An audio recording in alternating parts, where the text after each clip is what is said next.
നമസ്കാരം, ഞാൻ Jayashree Govindan, worry free retirement consultant. Health is wealth എന്നാണല്ലോ പറയുന്നത്. നമ്മളിൽ എത്ര പേര് ഹെൽത്ത് ഇൻഷുറൻസ് എടുത്തിട്ടുണ്ട്? നിങ്ങളുടെ ഹെൽത്തിനെ സംരക്ഷിക്കാൻ വേണ്ടി എത്ര പേരാണ് ഹെൽത്ത് ഇൻഷുറൻസ് എടുത്തിരിക്കുന്നത്? പലരോടും ഹെൽത്ത് ഇൻഷുറൻസിനെ കുറിച്ച് പറയുന്നത് എനിക്ക് ഇപ്പോൾ നല്ല ഹെൽത്ത് ഉണ്ട്, പിന്നെ ഞാൻ എന്തിനൊരു ഹെൽത്ത് ഇൻഷുറൻസ് എടുക്കണമെന്നാണ്. ഒരു ഹെൽത്ത് ഇഷ്യൂസ് വന്നതിന് ശേഷം ഒരു ഇൻഷുറൻസ് എടുക്കുക എന്നുള്ളത് സാധ്യമായ കാര്യമല്ല. നമ്മൾ എപ്പോൾ ആരോഗ്യവാനായിരിക്കുന്നോ അപ്പോൾ വേണം നമ്മൾ ഹെൽത്ത് ഇൻഷുറൻസ് എടുക്കാനായിട്ട്. കാരണം നമുക്കൊരു ഇഷ്യൂസ് ഉണ്ടായിക്കഴിഞ്ഞാൽ പിന്നെ ഹെൽത്ത് ഇൻഷുറൻസ് കിട്ടുക ബുദ്ധിമുട്ടാണ്, ചിലപ്പോൾ കിട്ടാതെ തന്നെ ഇരിക്കാം. പിന്നെ ചില കാര്യങ്ങളുണ്ട്, നമ്മൾ ഹെൽത്ത് ഇൻഷുറൻസ് എടുത്താൽ പോലും നമുക്ക് പിറ്റേ ദിവസം തുടങ്ങി അതിന് കവറേജ് കിട്ടത്തില്ല. 30 ദിവസമെങ്കിലും വെയിറ്റ് ചെയ്തതിന് ശേഷമാണ് നമ്മുടെ ഹെൽത്ത് ഇൻഷുറൻസിനെ നമുക്ക് കവറേജ് ഉള്ള ഒരു പോളിസിയാക്കി മാറ്റാനായിട്ട് സാധിക്കുന്നത്.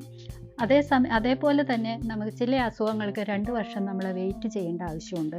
അതായത് നമുക്ക് മരുന്നൊക്കെ കഴിച്ച് നീട്ടിവെക്കാൻ പറ്റുന്ന ചില അസുഖങ്ങൾ, അത്ര ക്രിട്ടിക്കലൊന്നും അല്ലാത്ത ചില അസുഖങ്ങൾ, ഹെർണിയ, അതുപോലെ സൈനസൈറ്റിസ്, ഓപ്പറേഷൻ, അങ്ങനെയുള്ള കുറച്ച് അസുഖങ്ങൾ. അപ്പോൾ ഇത്തരം കാര്യങ്ങൾ നമുക്ക് പിന്നീട് എപ്പോഴെങ്കിലും വന്നു കഴിഞ്ഞാൽ അതിനെ നമുക്ക് കിട്ടണമെങ്കിൽ നമ്മൾ 2 വർഷമെങ്കിലും പോളിസി എടുത്തതിന് ശേഷം ആയിരിക്കണം ഈ അസുഖങ്ങൾ വരുന്നത്. പിന്നെ നമുക്ക് ഓൾറെഡി ഉള്ള അസുഖങ്ങളൊക്കെ, ചിലർക്ക് BP ഷുഗർ, ഇന്ന് ചെറുപ്പക്കാർക്ക് പോലും BP ഷുഗർ, കൊളസ്ട്രോൾ എല്ലാം തുടങ്ങിയിട്ടുണ്ട്. അപ്പോൾ ഇത്തരം അസുഖങ്ങൾക്കെല്ലാം നമ്മൾ 4 വർഷം വെയിറ്റ് ചെയ്യേണ്ടത് ആവശ്യമുണ്ട്. അപ്പോൾ നമുക്ക് എപ്പോഴാണ് ഒരു ക്രിട്ടിക്കൽ ട്രിഗർ വരുന്നത്, അന്നേരം നമുക്ക് പോളിസി എടുത്താൽ ഒരിക്കലും നമുക്ക് അതിൻ്റെ കവറേജ് ബെനിഫിറ്റ് കിട്ടത്തില്ല. അപ്പോൾ നമ്മൾ എപ്പോഴും എത്രയും നേരത്തെ തന്നെ പോളിസി എടുക്കുക, അതും നമ്മൾ ആരോഗ്യത്തോടെ ഇരിക്കുമ്പോൾ എടുക്കുക. ഇന്ന് എനിക്ക് പറയാനുള്ളത് ഏറ്റവും പ്രധാനപ്പെട്ട ഒരു ബെനിഫിറ്റുള്ള ഒരു സ്കീമിനെ കുറിച്ചാണ്. LIC ഇറക്കിയിരിക്കുന്ന ക്യാൻസർ കവർ പോളിസി. ഏറ്റവും മനോഹരം എന്നല്ല പറയേണ്ടത്, ഏറ്റവും ബെനിഫിഷ്യലായ ഒരു LICയുടെ ഒരു പോളിസി ഏതെന്ന് ചോദിച്ചാൽ ഞാൻ പറയും അത് ക്യാൻസർ കവർ പോളിസിയാണ്. തീർച്ചയായിട്ടും നമുക്കറിയാം, ഇന്ന് കേരളത്തിൽ ഏറ്റവും കൂടുതൽ അസുഖമുള്ളത് ക്യാൻസർ എന്ന രീതിയിലാണ്.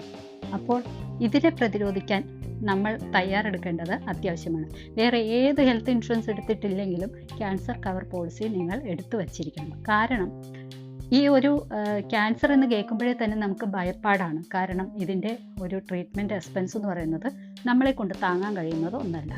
അപ്പോൾ നമ്മൾക്ക് അതിനെ പ്രതിരോധിക്കണമെങ്കിൽ നമ്മൾ അന്ന് വരെയും ഏൺ ചെയ്ത് വച്ചിരിക്കുന്ന നമ്മുടെ സേവിങ്സ് മുഴുവനും എടുത്തു കൊടുക്കേണ്ട ഒരവസ്ഥയിലേക്ക് വരും. പല കുടുംബത്തിലും നമുക്ക് കാണാൻ കഴിയും, ആ കുടുംബത്തിലെ ആർക്കെങ്കിലും ക്യാൻസർ വന്നതിന് ശേഷം അവരാകെ കടത്തിൽ മുങ്ങി, അവരെ വീട്ടിലെ മറ്റു കാര്യങ്ങളെല്ലാം തടസ്സപ്പെട്ട്, കുട്ടികളുടെ വിദ്യാഭ്യാസം വരെ തടസ്സപ്പെട്ട്, കിടന്നുറങ്ങാൻ ഒരു വീട് പോലും ഇല്ലാതെ അതുവരെയും പണയപ്പെടുത്തി ഉള്ളതെല്ലാം വിറ്റ് ആകെ ബുദ്ധിമുട്ടി മറ്റുള്ളവരെ ആശ്രയിച്ചും, അതുപോലെ ട്രീറ്റ്മെൻറ്റ് എടുക്കാനായിട്ട് അതിനുള്ള ക്യാഷ് ഇല്ലാതെ മറ്റുള്ളവരെ മുന്നിൽ കൈനീട്ടിയൊക്കെ നടക്കുന്നത് നമ്മൾ കാണുന്നതാണ്.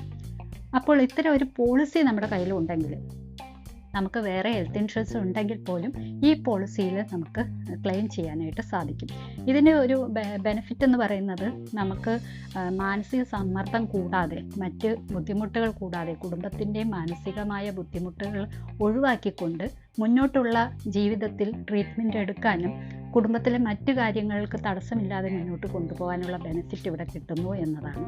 നമുക്കൊരു മൈനറായിട്ടുള്ള ഒരു ഇഷ്യൂ ആണ് കണ്ടെത്തുന്നതെങ്കിൽ നമുക്ക് അതിൻ്റേതായ രീതിയിൽ പാർഷ്യലായിട്ടുള്ളൊരു പേയ്മെൻറ്റ് അപ്പോൾ തന്നെ ലംസമായിട്ട് കിട്ടുന്നുണ്ട്.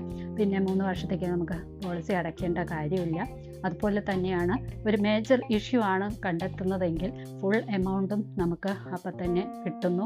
അതുകൂടാതെ 120 തവണയായിട്ട് പാർഷ്യലായിട്ട് എല്ലാ മാസവും കൃത്യമായിട്ട് ഒരു തുക വീതം നമുക്കവിടെ കിട്ടുന്നു.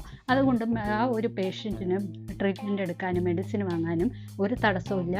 അതുപോലെ കുടുംബത്തിലെ മറ്റു കാര്യങ്ങൾ, പ്രത്യേകിച്ചും ആ കുടുംബനാഥൻ അല്ലെങ്കിൽ ഏൺ ചെയ്യുന്ന ആൾക്കാണ് ഈ ഒരു അസുഖം വരുന്നതെങ്കിൽ പിന്നീട് അങ്ങോട്ട് ജോലിക്ക് പോകാനോ അല്ലെങ്കിൽ ഏൺ ചെയ്യാനോ സാധിക്കാതെ വന്നേക്കാം.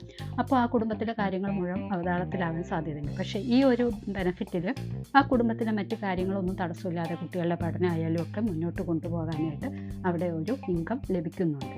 അപ്പോൾ ഇത്രയും ഒരു ബെനിഫിറ്റ് ഉള്ള ഒരു പോളിസി എല്ലാവരും തന്നെ എടുത്തു വയ്ക്കണമെന്നാണ് ഞാൻ പറയുന്നത്.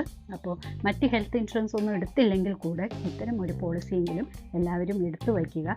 നാളെ നമുക്ക് എന്ത് സംഭവിക്കുന്ന അറിയാൻ പാടില്ലാത്തൊരു ജീവിതമാണ് നമ്മുടെ എല്ലാവരും.